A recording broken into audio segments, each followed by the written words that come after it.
Thanks, Jeff. Good afternoon, everyone. My name is Tyrone Smith. Most people refer to me as Ty Smith. I always get in front of these mics. I don't know whether to lean in or stay back.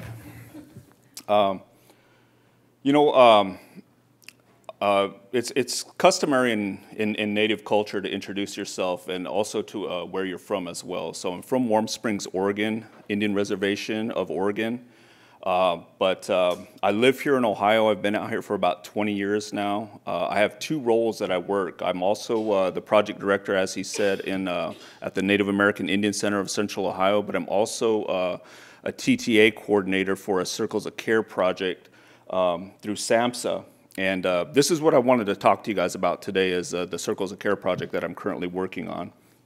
And I shouldn't say just myself. I work for what's known as the SAMHSA TTA Center, Tribal TTA Center. And so what we are is we're actually that TA piece that's built into the Circles of Care projects. These projects are very much participatory focused and they're community based. And so what it is these have derived, the Circles of Care project, I might add too, is the longest standing SAMHSA project out there in Indian country. It's been in existence now in 20 years. And what it is people from around Indian country, actually our champions, our leaders. When I say Indian country, I guess I'm referring to the reservations, but also the urban setting as well, where a lot of Native people live today. But what has come to, I guess the way things have evolved and developed over the years is a lot of times it's really felt like in Indian country, it's kind of been from the expert's point of view coming in to Indian country and really kind of like saying what's best for Indian country. And a lot of times this is kind of like disparities based, and a lot of times it focuses on, deficiencies and things of that nature. But in turn, this has really allowed Native country to think outside of the box. And so what it is it's allowed us to leverage our strengths, our resources from within, and really look at it from our point of view, our worldview as Native people. But there's so many things I probably could talk about when it comes to Native Americans, and I don't want to just overgeneralize. I know time's kind of short here too as well. But the thing that is real unique about this project is, yes, it is for tribes, tribal organizations, urban Indian programs, and tribal colleges. And the goal really is to plan and develop a community-based systems of care model for children with mental health challenges and their families. And there's a lot of things I could probably speak to as far as the wording goes, because a lot of times when we hear mental health, right away we begin to think of illness. But a lot of times, again, going back to this project allows Indian people to really think outside of the box. And so it's coming from a perspective, yeah, it's youth and family specific, but at the same time, when you go into Indian communities, there's a very strong cultural element that really comes into play, and a lot of times Native people will say, we need to hear the voice of the entire community. So it's really getting out there and looking at how do we bring the voice in from the people, from both all the way from the grassroots level all the way up to leadership. So it's inclusive of not only the department heads, tribal council, the chiefs even at times, but just our people, even if you will, our consumers at times. So it's really an opportunity to bring everybody's voice to the table.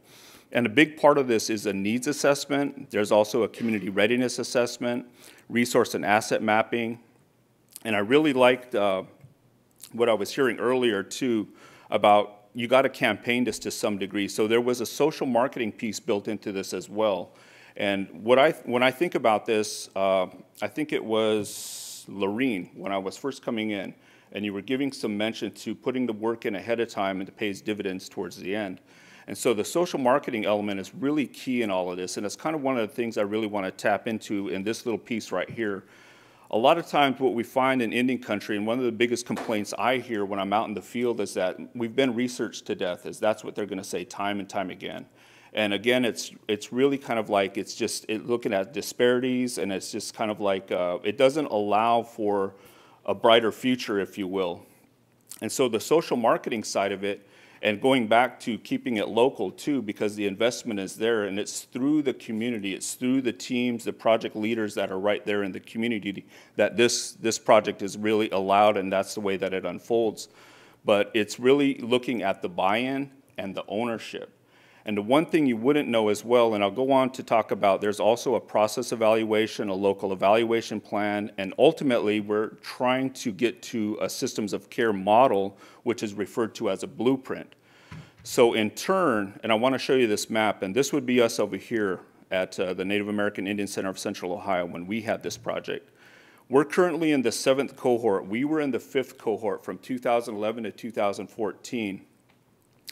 But again, a lot of times when we see these projects out in Indian country, we begin to hear that there's a lot of really kind of like it's the outside coming in and really trying to implement a project, or there's some motive behind it. Maybe it's academic driven, you know, I don't know.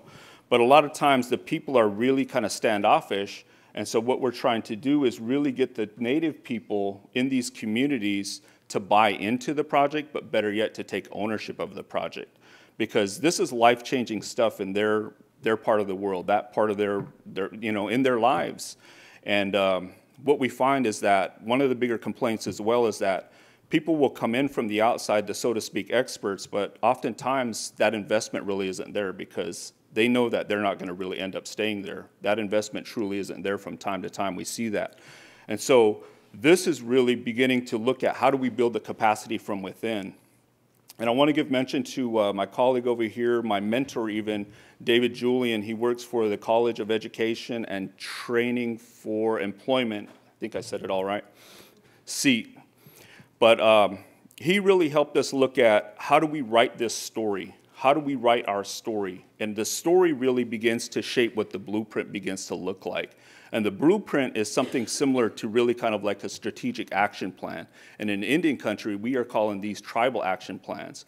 So the idea is with this 3-year project, I forgot to mention that it's a 3-year planning grant, and there's no implementation of any services throughout this entire process, but it is for the community to take ownership of. And the uniqueness of it is that the data stays with the community. They have full ownership of it. Whereas in the first 3 cohorts of Circles of Care, unlike now where we're at in the 7th, the data was actually fed into an overall national database. Well, that has since changed because of really a lot of pushback from Indian countries saying that we have to even almost pay for our data at times, or we really don't know what these reports look like at the end of the day, or we want to be able to look through them and we want to be able to vet whatever information is being put in there and be able to have a say in, does that really look like what we want it to look like? Is that saying and is that talking about us in the way that we want to be portrayed? So we wanted to look at it from the solutions focus point of view and also a strength-based perspective. And that's what Indian country is really speaking to right now, because too many times there's a lot of there's just a lot of negativity associated to when we hear about the reporting, the data, the results that come out of Indian country, especially when we begin to talk about behavioral health. And so we're beginning to look at the elements of historical and intergenerational trauma. How has that played into our lives? And so it's really, again, allowing us to kind of like go through this process and even heal, if you will, in this process going along the way and looking at how do we do something different, but with our own hands and by our own means. So again, the ownership is probably one of the key things. But again, I come back around to the social marketing piece, because a lot of times, even though I may show up as the, so to speak, the Indian, you know, sometimes we're even thought of as like an agent or something, but we have to kind of earn our way in there too, right? We have to show them, you know, that we're here for a purpose and a reason to help. You know, but at the end of the day, we're really handing it back to them. We're really trying to show them. And so all of this is really like trying to start this campaign, start this movement about how can we here within this tribe, within this urban Indian organization, or even a college, how can we move together as one? And it's a lot easier said than done. I know it sounds really good. I can talk about it and make it sound really nice up here. There's everything, right? We know this. There's a lot of challenges in the work that we do.